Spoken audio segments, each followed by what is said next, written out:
Thank you very much, Nombu. And of course, we want to say hello to your own point audience and viewers there, Kochai, and obviously across South Africa. And of course, we are on the ground here in Winene in KZN. And it's a hub of activity going on today because it's an official handover of the home. And just to give you a little bit of context or background around what is actually happening today, Expressions as one of the current affairs shows here at the SABC actually responded to a call from a child-headed household where they were saying that, listen, we are struggling with poverty and currently right now we're not living under dignified conditions. And we made sure that we could bring in collaborations and partnerships, including the SABC as well as the Department of Correctional Services, to be able to bring dignity to this particular family.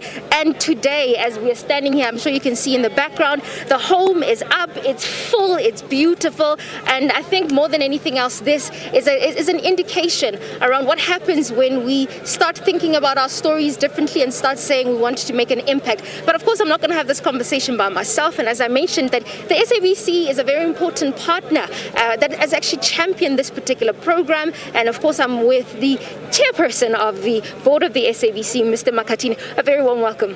Thank you for having me. And being here, we as Expressions obviously started this from day one, and right now to see this building going up, what does this mean for the SABC? But I think most importantly, what is the message that we're trying to send out to the viewers, Kochai? The main message is that beyond informing and entertaining, we want to position ourselves as an organization that empowers people and facilitate development and restoration of dignity for our people. That's basically the message we are saying about what is happening today. You mentioned in your speech that, this project is really about dignity. It's about championing social good. But I think most importantly, it's a poverty alleviation program. Talk to us a little bit more about the development, or at least the methodology and approach that we have provided as the SABC around poverty alleviation as well as development in this particular area. The key role that the SABC plays talks to us about being the eyes and the ears and the voice of the voiceless. You will normally find that people who are vulnerable and who lack basic, they don't even get an opportunity to air their views and to express a need. So SABC can play a very fundamental role in affording such people an opportunity where they can be noticed and where we can help them. But also it's important for the SABC to change the face of TV. It cannot be about only the leaders, only the politicians, only the celebrities. We must allow the vulnerable people from deep rural who lives in really dire poverty state to also have a voice and to be assisted. And through our channels, our platforms, we can do a little bit more to drive and champion programs that are aimed at alleviating poverty and really bringing back dignity to our people.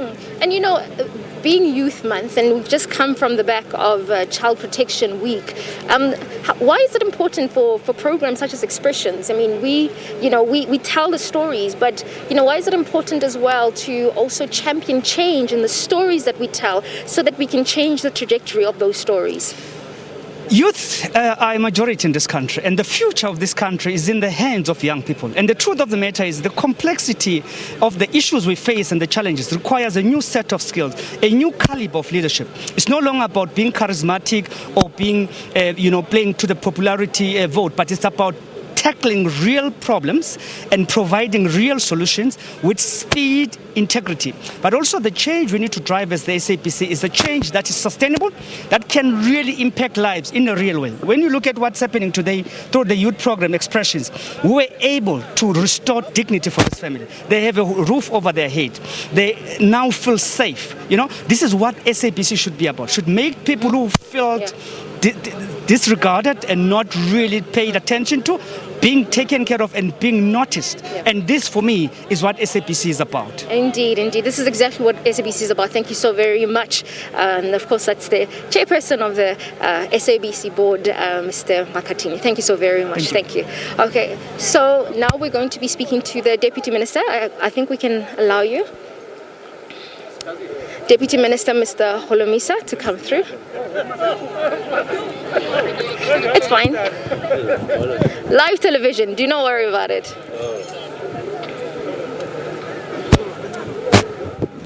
Thank you so much, Deputy Minister.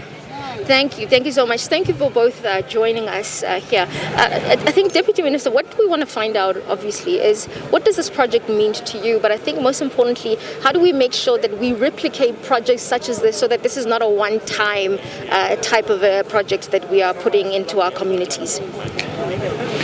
Well, we how do I put it? We rehabilitate the inmates in our centers. We give them skills, like in plumbing, carpentry, bricklaying, and so on and so on. We want them to not only acquire these skills while they are in our centers or out on probation or parole, but to use them for the benefit of the communities. In addition to the skills that they have, they are a source of labor. So, because we know that they have wronged society, and society is not quite satisfied with what we are doing. For instance, because we are giving them skills, society believes that they are proving that crime pays, because now they are better off than the victims of their criminal activity. So projects such as this one are there to symbolize our commitment to plowing back to the community, to make amends as the offender, labor, for what they have done. It's part of what we consider to be restorative justice, because you know that our system is such that if you have committed a crime, we are convicted and jailed, and that's the end of it. And if you want to be compensated by the person who has committed the wrong, you need to go to a lawyer and institute civil action.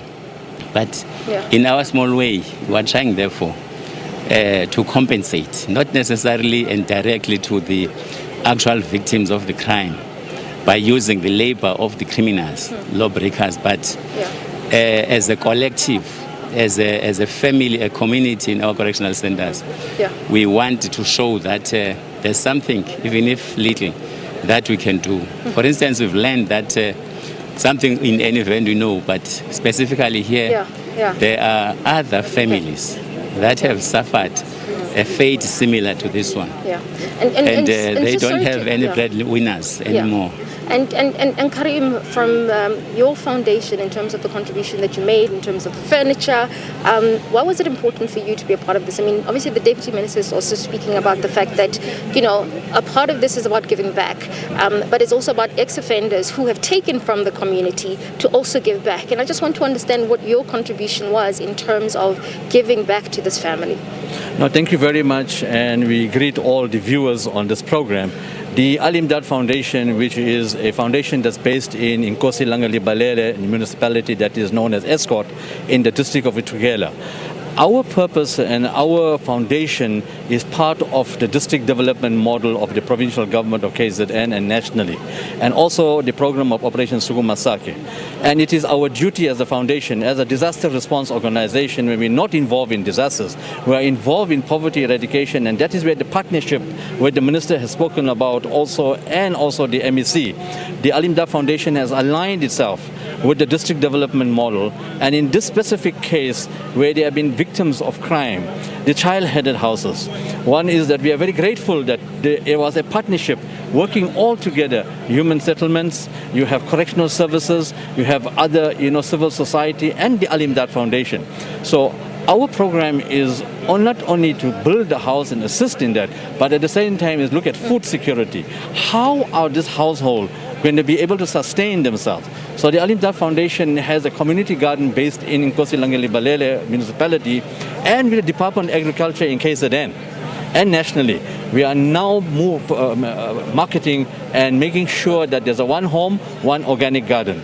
And as you've seen earlier on when we went to the household at the back, we said that we will also do, wherever there's a home being built now, we will then create and establish a one home, one organic garden. But not only establish it, but at the same time, there's going to be a 3-month program with Department of Agriculture where we will support it. We will transfer skills to the household children over here in this situation and make sure that there is outcomes out of this garden and it sustains them. Okay. And you know, it's very important obviously to talk about sustainability and longevity, right? And I think DM, a quick 30-second, I just want to give you an opportunity, just some closing comments as we sort of just wrap up our conversation for today. Well, our hope as the Department of Correctional Services is that with this gesture of presenting a house to the Zungu family, there's going to be peace. They'll find inner peace, the families. And there won't be a need for people to seek vengeance against the people who have committed the crime of killing the mother of this homestead. That's our hope as a department. Yeah, and it's indeed a hope. I'm hoping the family will be taking forward with them. But thank you very much for this. And thank you very much also for your collaboration and partnership in obviously creating this moment that we are celebrating today. Thank you very much. And of course, we are, at least I'm done with you. I'm going to sign you back to studio. Jackie signing off. Thanks very much, Jackie, for that report there.